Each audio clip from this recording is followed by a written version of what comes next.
নমস্কার দর্শক বন্ধুরা, আশা করি তোমরা সবাই খুব ভালো আছো, সুস্থ আছো। তোমাদেরকে আন্তরিকভাবে স্বাগত জানিয়ে শুরু করছি আজকের রেসিপি। আজকে আমি পালং শাক দিয়ে মিষ্টি কুমড়োর দুর্দান্ত টেস্টি আর খুবই হেলদি একটা রেসিপি শেয়ার করব। তার জন্যে আমি এখানে 2 আঁটি পালং শাক নিচ্ছি। এই পালং শাকগুলোকে আমি সবের প্রথম বেছে নিলাম। এখন আমি নিয়ে নিচ্ছি 500 গ্রাম ওজনের এক ফালি মিষ্টি কুমড়ো।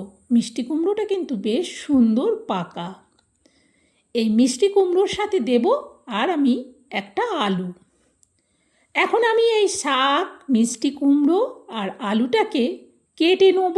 কেটে ভালো করে জল পাল্টে ধুয়ে নিয়েই কিন্তু ফিরে আসছি। তোমরা দেখতে থাকো। দেখো, পালং শাকটা কেটে ভালো করে ধুয়ে ঝুড়ির মধ্যেই রেখেছি। শাকটা কিন্তু বেশ সুন্দর, খুবই টাটকা আর ভীষণই নরম। শাকটাকে এইভাবে ঝুড়ির মধ্যে রেখেছি যাতে তলা দিয়ে পুরো জলটা বেরিয়ে যায়।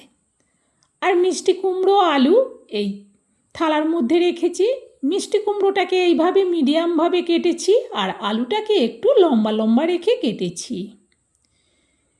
শাক, মিষ্টি কুমড়ো আর আলুটা আমি কিভাবে রান্না করব সেটা কিন্তু স্কিপ করে দেখো না, প্রথম থেকে শেষ পর্যন্ত দেখো। খুবই টেস্টি রেসিপি।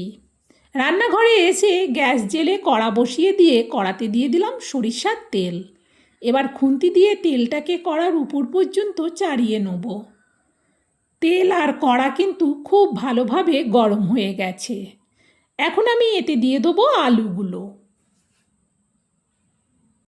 এবার খুন্তি দিয়ে আলুগুলোকে উল্টে পাল্টে নাড়াতে থাকবো। তেলটা খুব ভালো করে গরম হয়ে যাবার পর গ্যাসটাকে কিন্তু মিডিয়ামে করে দিয়েছি। মিডিয়ামে করে দিয়ে বেশ ভালো করে আলুগুলোকে ভেজে নেব। আর খুন্তি দিয়ে একটু আলুগুলোকে উল্টে পাল্টে ঘুরিয়ে ফিরিয়ে দিলে আলুর সব দিক বেশ ভালো করে ভাজা হবে। দেখো, আলুর কালারটা কতটা সুন্দর হয়েছে। আলুগুলো কিন্তু বেশ ভালো করে ভাজা হয়ে গেছে। এখন এই মাঝখানে একটু জায়গা করে নিচ্ছি। এইখানে দিয়ে দেবো আমি 5 ফোড়ন। চা চামচের মাপে হাফ চামচের একটু বেশিই দিলাম। ফোড়নটা দেওয়ার সাথে সাথে সুন্দরভাবে বেশ ফুটে গেল আর বেশ ভাজা গন্ধও বেরোচ্ছে। আবারও উল্টে পাল্টে কিন্তু আলু আর ফোড়নটাকে ভেজে নিলাম।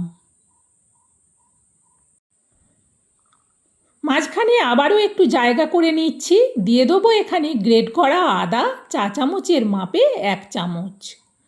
আদাটাকে একটু মাঝখানে আগে তেলের মধ্যে নাড়ানোর পর ভালো করে খুন্তি দিয়ে পুরো আলুর সাথে মিশিয়ে আদাটাকেও কিন্তু ভেজে নেব। আদাটা থেকে বেশ সুন্দর কিন্তু ভাজা গন্ধ বেরোচ্ছে। এরকম যখন আদা থেকে সুন্দর ভাজা গন্ধ বেরোবে তখন এতে দিয়ে দেবো মিষ্টি কুমড়োগুলো। সব মিষ্টি কুমড়োগুলো একেবারেই দিয়ে দিলাম। এবার ভালো করে কড়াইটাকে ধরে মিষ্টি কুমড়ো শুদ্ধ সব কিছুকে উল্টে পাল্টে নাড়াতে থাকবো। এখন এতে দিয়ে দিচ্ছি পরিমাণ মতো হলুদ আর দেব পরিমাণ মতো লঙ্কার গুঁড়ো। তবে ঝালটা যে যেমন পছন্দ করো সেই অনুযায়ী লঙ্কা দিও।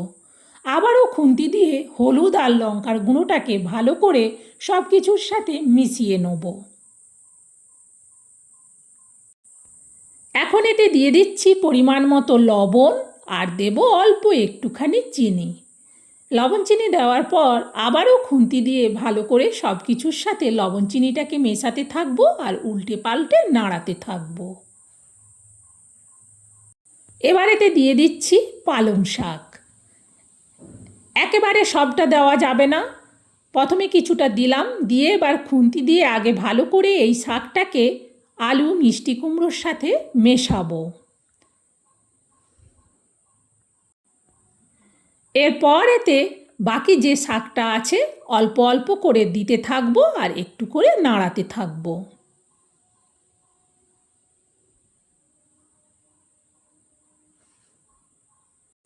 দু আঁটি শাক কিন্তু বেশ অনেকটাই শাক। এরপর ঝুড়িতে যতটা শাক ছিল পুরোটাই দিয়ে দিলাম। দেওয়ার পর এটা ঢেকে দিচ্ছি। গ্যাসটা কিন্তু মিডিয়ামেই থাকবে। মিনিট দুয়েক বাদেই আমি কড়ার থেকে ঢাকনাটা খুলছি। দেখো শাকটা কতটা সুন্দরভাবে ভাপানো হয়ে কমে গেছে। শাকটা কিন্তু দেখতে অনেকটা, আর যেহেতু ভীষণই নরম শাক, পরে কিন্তু শাকটা কুমড়োর সাথে একেবারে মিশে যাবে। খুন্তি দিয়ে ভালো করে উল্টে পাল্টে সব কিছুকে একবার নাড়ালাম। এখন এতে দিয়ে দিচ্ছি সংরক্ষণ করা টমেটো পেস্ট। চা চামচের মাপে 1 চামচই দিলাম।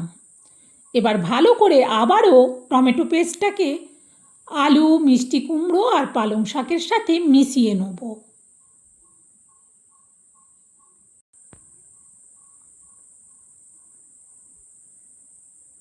বেশ ভালো করে কিন্তু সব কিছুকে মেশানো হয়ে গেছে। এখন এতে দিয়ে দেবো পরিমাণ মতো জল।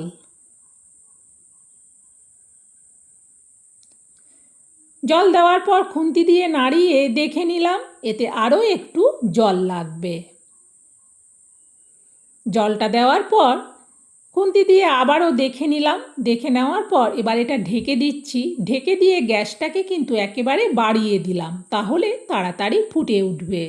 ফুটে ওঠার আওয়াজ হতেই আমি কড়ার থেকে ঢাকনাটা সরাচ্ছি। দেখো সুন্দরভাবে তরকারিটা ফুটে গেছে। খুন্তি দিয়ে ভালো করে নিচ থেকে উপর পর্যন্ত পুরো তরকারিটাকে উল্টে পাল্টে নাড়ালাম। এখন এতে আমি দিয়ে দেবো 1/2 চামচ প্লেন ভাজা জিরে গুঁড়ো। জিরে গুঁড়োটা দেওয়ার পর আবারও খুন্তি দিয়ে তরকারির মধ্যে মিশিয়ে দিলাম। মিশিয়ে দেওয়ার পর এটা আবারও ঢেকে দিচ্ছি। এবার কিন্তু গ্যাসটা একটু কমিয়ে রাখবো। প্রায় মিনিট 3 বাদে আমি কড়ার থেকে ঢাকনাটা সরাচ্ছি। দেখো তরকারিটা আস্তে আস্তে ফুটছে। খুন্তি দিয়ে ভালো করে উল্টে পাল্টে নাড়াচাড়া করে দেখে নিচ্ছি যে মিষ্টি কুমড়োও কিন্তু সেদ্ধ হয়ে গেছে, আলুও সেদ্ধ হয়ে গেছে। আর এইভাবে একটু ঝোল টাইপের এখন মনে হচ্ছে, কিন্তু যখন খাওয়া হবে পরিবেশনের সময় এই ঝোলটা কিন্তু এতটা আর থাকবে না। পুরো রেসিপিটা কিন্তু আমার হয়ে গেছে। এখন আমি এটা নাবিয়ে নেব।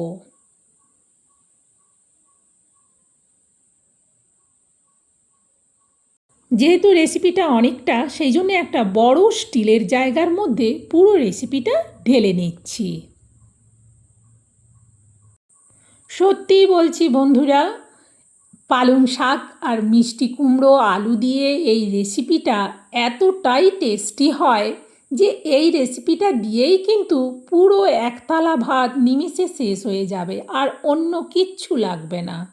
আর রেসিপিটা এতটাই মজাদার যে ভাত খাবে সেও খেতে পারবে, যে রুটি খাবে সেও খেতে পারবে, মুড়ির সাথে, লুচি পরোটার সাথে, সবের সাথে দারুণ লাগবে খেতে। নিরামিষ অল্প মশলায় এই দুর্দান্ত টেস্টি রেসিপিটা আমি যেভাবে রান্না করলাম, আমার রান্নাটা তোমাদের কেমন লাগলো সেটা কমেন্টে জানিও। ভালো লাগলে একটা লাইক দিও আর রেসিপিটা শেয়ার করে দিও, যাতে এইভাবে সবাই বানিয়ে খেতে পারে।